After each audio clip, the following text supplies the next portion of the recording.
हुंडा हा शब्द ऐकला की आपल्या डोळ्यासमोर काय येतं? एकीकडे आहे परंपरेचं चित्र, तर दुसरीकडे आहे शोषण, हिंसा आणि कधीकधी तर मृत्यूचं भयाण वास्तव. आज आपण याच गुंतागुंतीच्या सामाजिक समस्येचा धांडोळा घेणार आहोत. ही प्रथा नेमकी काय आहे, तिचे परिणाम किती गंभीर आहेत आणि याविरुद्धचा लढा कसा उभा राहिला, हे सगळं आपण सविस्तरपणे समजून घेऊया.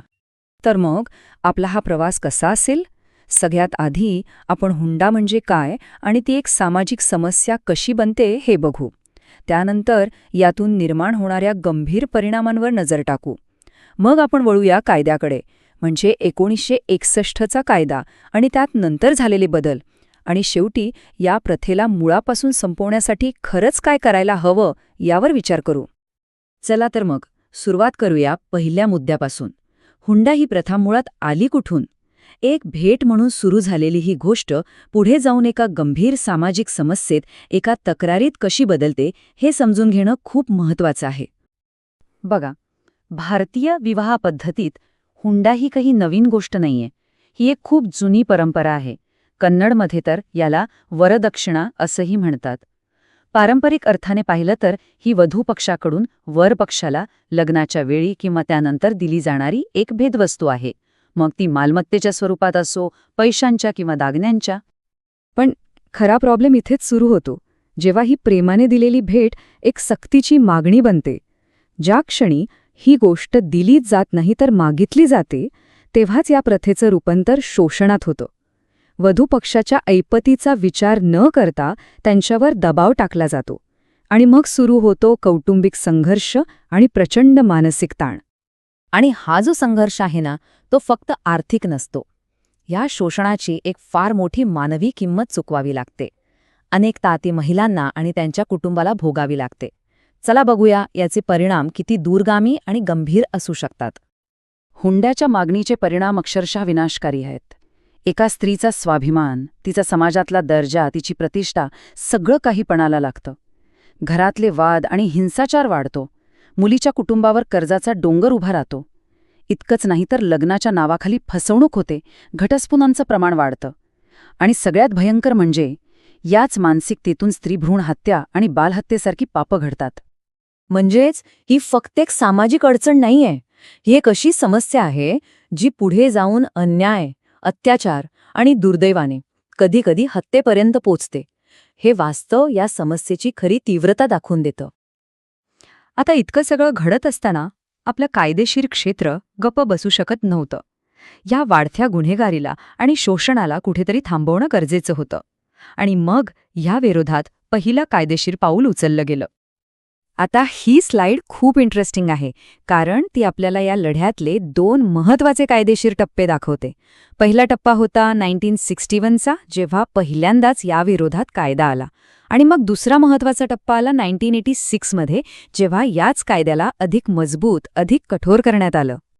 तर 1961मध्ये जो हुंडा प्रतिबंधक कायदा आला, त्याचा उद्देश अगदी स्पष्ट होता. हुंडा देणं किंवा घेणं या दोन्ही गोष्टींना बेकायदेशीर ठरवणं. आणि अर्थातच जे हा कायदा मोडतील त्यांच्यासाठी शिक्षा आणि दंडाचीही तरतूद करण्यात आली.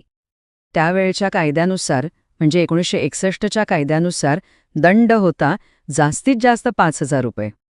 आणि दंडासोबतच 6 महिन्यांपर्यंतच्या तुरुंगवासाचीही शिक्षा होती. काही प्रकरणांमध्ये या दोन्ही शिक्षा एकत्र दिल्या जाऊ शकत होत्या.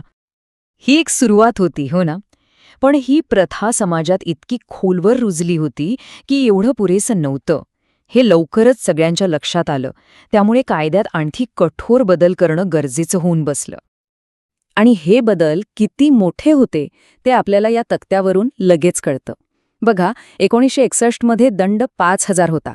तो 1986मध्ये झाला 15,000. पण खरी उडी होती शिक्षेमध्ये. 6 महिन्यांची शिक्षा थेट 5 वर्षांपर्यंत वाढवण्यात आली.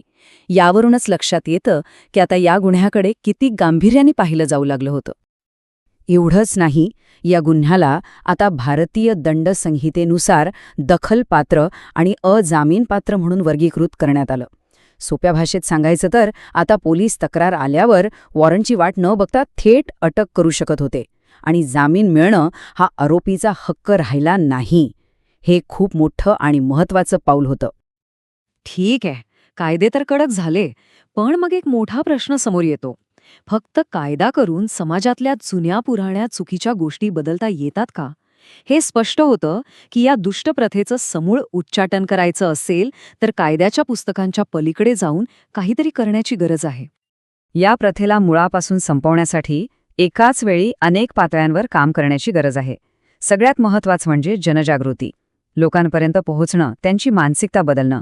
त्यासाठी टीव्ही, इंटरनेटसारख्या माध्यमांचा वापर करणं, आंतरजातीय विवाहांना प्रोत्साहन देणं आणि अर्थातच स्वयंसेवी संस्था आणि महिला संघटनांनी पुढे येऊन सक्रिय काम करणं.